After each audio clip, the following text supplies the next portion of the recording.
Baada ya kuelezea sababu za mtoto kukojoa kitandani na madhara ya mtoto kukojoa kitandani, siku ya leo tuweze kuzungumza suluhisho la mtoto kukojoa kitandani.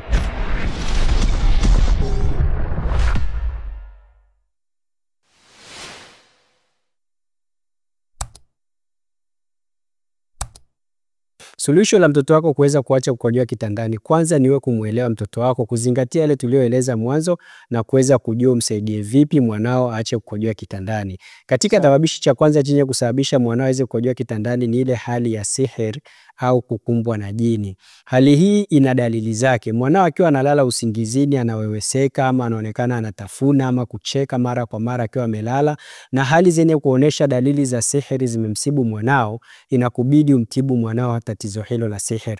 Jinsi ya kumtibu sihir hii mwanao ni kutumia majani. Kwanza ni kumuombea mwanao dua ya watoto ya kuwakinga na majini, na hali ya pili ni kuweza kumfundisha mtoto wako aweze kuhifadhi zile nyiradi kama amefika kwenye umri huo za kujikinga, ikiwa dua ya kulala na dua ya kuamka kutoka usingizini, pamoja na dua za kuingia na kutoka chooni. Vile vile umfundishe dua za kutoka nyumbani na kurudi nyumbani. Hizo ni misingi mizuri za kuweza kumsaidia mwanao ajikinge na majini na sihiri na husda na kijicho.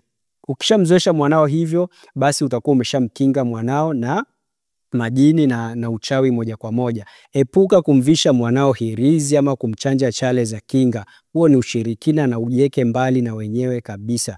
Na usimhusishe mwanao na uchawi wako unaofanya. Kama unafanya uchawi basi uache uchawi huo, na kama umeshawishiwa umfanyie mwanao kama kinga, epuka kufanya hivyo, kwani ni dhambi kubwa sana. Na hayo ni mazoezi unayompa mwanao ili naye akiwa mkubwa aweze kujifunza, kwa hiyo unamrithisha kitu kibaya. Mkinge kwa njia za kisheria kabisa.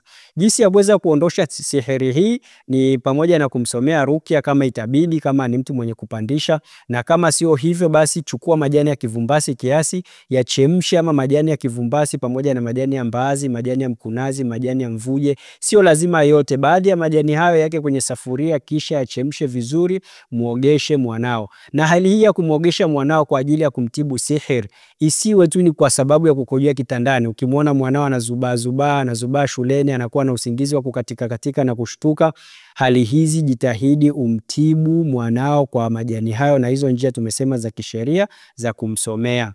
Wasiliana nasi Subira Tiba Asilia kwa tiba na ushauri ili uweze kutatua changamoto za kiafya biidhnillah. Je, ulipotumia tiba hii mwanao aliacha kukojoa kitandani kwa dalili za kukojoa za sihir? Katika kipindi kijacho tutaelezea dalili zingine ama sababu zingine zenye kusababisha mwanao kukojoa kitandani na suluhisho lake. Usikose kutufuatilia.